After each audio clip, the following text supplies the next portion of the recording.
élargir tes plans, d'accord? Voilà, c'est important. Après, tu dois faire la photo de... Après, bon, c'est original, la forme sur un tronc, c'est sympa. Mais si tu veux encore plus la mettre en valeur, n'hésite pas à faire marcher la profondeur de champ, d'accord? Donc tu mets ton objectif sur 5.6 ou 1.2 pour les meilleurs. Voilà, donc tu fais travailler la profondeur de champ et ça sera bien mieux. Je m'auto-endors. Waouh, une photo vue de dessus, donc c'est une photo en contre-plongée. En plongée, pardon. Donc on va dire que c'est un paysage. C'est un peu penché, mais je pense je sais pas, c'est peut-être l'arrondissement de la Terre, je ne sais pas, je pense pas quand même. Mais... Bah écoutez, alors cette photo, qu'est-ce que vous pourriez dire dessus?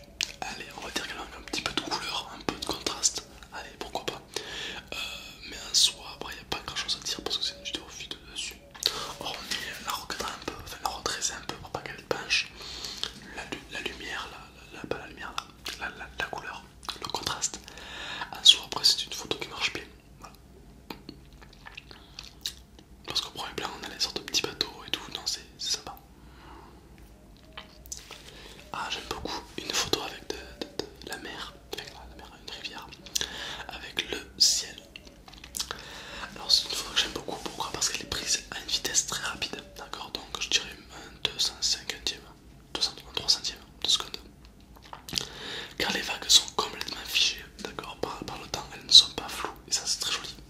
Ça donne vraiment de la texture à l'image. Et je dirais même c'est ce qui donne le charme à l'image. Le ciel est correctement exposé, d'accord. Le soleil est un peu surex, mais c'est pas... Oula, le soleil est un peu surex, mais c'est pas bien grave, d'accord. En revanche, la montagne derrière est un peu sous-exposée. Pensez bien en post-production avec Fastone, c'est gratuit, c'est un logiciel gratuit. Pensez à corriger un petit peu ça et re-exposer correctement les montagnes, c'est parfait après. Après ensuite, le premier plan, on a les marches, mais les marches ne nous gênent pas. Pourquoi? Parce que ça fait une ligne dynamique. Vous avez vu une ligne qui traverse l'image.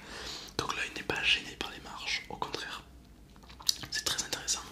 Le ciel, évidemment, il y a de la texture, d'accord? Donc il y a des nuages. Intéressant. Allez, si peut-être, allez, j'aurais bien aimé couper un petit peu les marches en dessous légèrement. Mais rien ne fout les gens, quoi. Sinon, la photo elle marche vraiment très bien. Ok, une nouvelle photo. Alors c'est une photo dans la neige avec, une sorte d'escalator pour bouger quoi. Alors pourquoi pas, on sent que la photo a été travaillée dans le sens où elle a mis l'escalator, enfin, je sais plus comment ça s'appelle, le son d'escalator donc sur le côté pour mettre en premier plan les arbres. Alors le premier truc que je peux te dire dessus c'est que tes arbres ils sont coupés, t'as vu? L'arbre que les gens vont regarder c'est surtout celui du milieu, c'est pas le dernier, c'est pas le premier, c'est celui du milieu. Et celui du milieu, la pointe de l'arbre est coupée. Et c'est fort dommage. Parce que du coup, ben, ça gêne l'image, ça gêne les yeux. C'est comme si tu faisais un portrait et que c'était un peu coupé. Ça gêne. Donc voilà, donc première chose. Ensuite,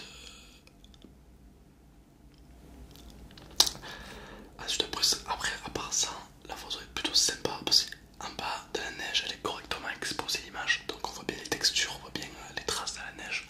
Donc c'est intéressant. Après voilà, hormis les arbres, on sait pas vraiment ce que